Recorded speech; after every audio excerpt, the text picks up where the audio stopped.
You see what's breaking on the screen right now? That's Brendan Sorsby. He's been in the news quite a bit. I'm not leaving. I gambled on my team. I'm coming back. I found a judge that's actually going to back me. Now you're finding out, Jeff. Oh, no. Other schools are saying we're going to sue you and get down the business here. So what does he? Takes his ball and goes, I'm going to the supplemental draft in the NFL. What is your thought process, Jeff, on what's taking place with Sorsby? Well, he said himself that he think he just got tired of fighting. Look, he has to make the realization that he made some very bad decisions. Look, I talked about this last week during the Carmelo Anthony, Austin Metcalf trial. You know, I'm not trying to compare the two because they're not. Somebody lost their lives. But, you know, we see across it. You and I were both young once. A lot of people, everybody here was young once. We've all made horrifically bad decisions. Some of them can change our life forever. You could do a lot of bad things with the bad decision. My father used to tell me, Donnie, there's a lot of good kids in prison that made one bad decision. In this case, he ain't going to go to prison over it, but he's ruined his life. This is a guy who at one point, within the last few months, was one of the best transfers in college football. Big money transfer. Guy who, he did some great things at Cincinnati, was a terrific quarterback. You look at a team at Texas Tech who last year was in, deep into the final, tournament there. Yeah, it sucks for him, but he has to kind of come to roost with his bad decisions. Brendan Sorsby is a guy who will likely play at some point in the NFL. I have to ask you, Donnie, the Eagles. Yeah. Reggie White was a supplemental player. Chris Carter was a supplemental player. We know they like to develop quarterbacks. Look, I think we'll see him at some point. But again, when you make a bad decision, you have to at some point pay for that bad decision. And it's coming home to roost for Brendan Sorsby. It sucks. But we're not talking about 1, 5, 10 bets. Donnie made 9,000 wagers. And Jeff is right to a point on this. But for me, if you make mistakes, okay, you can come back to society. But sometimes you just can't play professional sports on that level. The one thing, Jeff, that the NFL and the NCAA is going to tell you when you turn that television on, this isn't fixed. This isn't rigged in one situation, which we all do and say, I can't even believe that ref's in the bag at this point. This is the reason why. Forget about Tim Donaghy back in the day. He was a ref in the bag.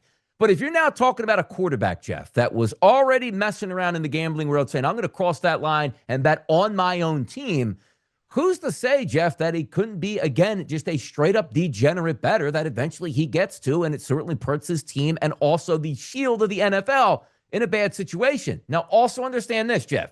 Sometimes you are only as good as the player you are and can stick with that organization. Patrick Mahomes goes out and gets into a domestic fight. You know what they're going to say, Jeff? You're sticking by this guy. Fourth-string quarterback on the practice squad, domestic violence charge, he's off the football team. Is Sorsby good enough to make an impact there, or is it one of those, Jeff, where I look at the NFL, I'm an NFL team. You said the Eagles? I don't want this guy around. We don't need distractions from a guy that might not even ever play.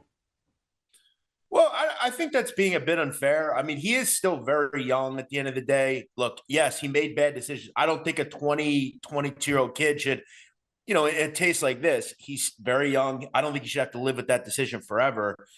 People grow up, people mature. As you said, though, and as I said, I mean, it's not just a few bets we're talking about here, and he made some mistakes. He played 9,000 wagers, some of which were on the team that he was actually on. So, yeah, it's definitely concerning. But I think we have to evolve as a society. I mean, look, when Pete Rose was doing it, gambling was strictly looked down upon. I mean, we've moved a long way. We have to be willing to adapt and edit some of these things. Look, am I saying that he should be able to play this year? No. I was surprised, though. I was wondering who would kind of swoop in. And, I mean, Texas Tech, if they wanted to, he could have played, no? I mean, yeah, they were getting squeezed. They were getting squeezed from all angles because it was like Texas Tech would have loved them to play, but now you're getting lawsuits from the Big 12 themselves and also other schools canceling stuff that was scheduled with Texas Tech outside of football where they didn't want to sit. Because if you approve that, Jeff, what do we have left? Coaches, everybody gets away with everything. It used to be back in the past, the 1980s. They're getting a couple $100 a month in a Pell Grant scam for the Miami Hurricanes. They buried them. SMU was putting in envelopes, Jeff. Hey, nice game for $200. That's our payroll. They gave them the death penalty and kicked them off of television. But as we know, it all comes down to the money. You don't want to destroy a program, so they sort of look the other way. Hey, self-sanction yourself and do what you can. But when you're starting to get yourself down that walk of life where now, all right, if this quarterback can play and he's betting on games, let's just have coaches actively betting and tanking games, and it's legal. And if you catch up, it's not a big deal. Like, I just see it, Jeff, as that slippery slope where that one bastion of success we don't have anymore that you can cross over. But also understand this. You brought up Pete Rose. And Jeff, you've done a lot of mob stuff. You know what they talk about. The mob, or the, let's just say the underworld, Jeff, is never going to approach you and go, you're favored by 14.5 points. Need you to win by 20. You can't make that happen. You're favored by 14.5 points. We need you to be so bad where you don't cover that spread, because you can go 1 for 19 from the field. You can't go guarantee going 19 of 20. And the reason I bring that is Pete Rose always told you, I always bet on my team. Do you think people are coming to Pete Rose saying, give me a winner tonight on the Reds? No. They will come to you and say, Pete, your starting pitcher, pull him in the second inning. Your 3 best hitters, give them the night off out of nowhere. That's the info that they were looking for on Pete. 100%. But this is, again, why, for all you idiot bleeding hearts, gambling's bad. We shouldn't have it. This is the exact reason we have to stop with prohibition of things. The prohibition of things leads to no regulation. It leads to a lot of things where we don't have any governing body looking over it. We have to look back. In 1919, Donnie, this country made it illegal to sell alcohol, right? What did it create? An illegal market. Yeah. And eventually we saw a proliferation of a group called the Mafia. They became the 5 families and were eventually one of the most powerful criminal organizations in this country. Prohibition leads to illegal markets. And for years, this world, the Pete Rose, the baseball, and stuff, it was under the radar. Nobody was looking into it. Nobody cared about it. Now, all of a sudden, we have a group looking into this. And without regulation, we would not know that Brendan Sorsby is wagering on his own stuff. And you're right. You have to set an example. And their examples need to happen. In this case, that young kid playing at Iowa or Montana State or wherever the hell he is, he's going to think twice about, you know what? Maybe I'm just not going to get involved with this. It's not worth it. It sucks for him, but, you know, he's on the proverbial sword that needed to drop. No, it did. And again, maybe this says, okay, kids, next time you do this, you just can't get away with it, because we know the way it goes, Jeff. Somebody gets away with something, somebody else is going to press that envelope down even further. Like, college football is already on shaky ground right now with what you can and can't do, and pro football players going to be coming back to college. We'll see if that's down the line. But the one thing you never could do was place wagers, let alone place wagers on your own football team, and then find the judge that goes, yeah, he's going to be fine, and we'll set the trial for February when the season's over.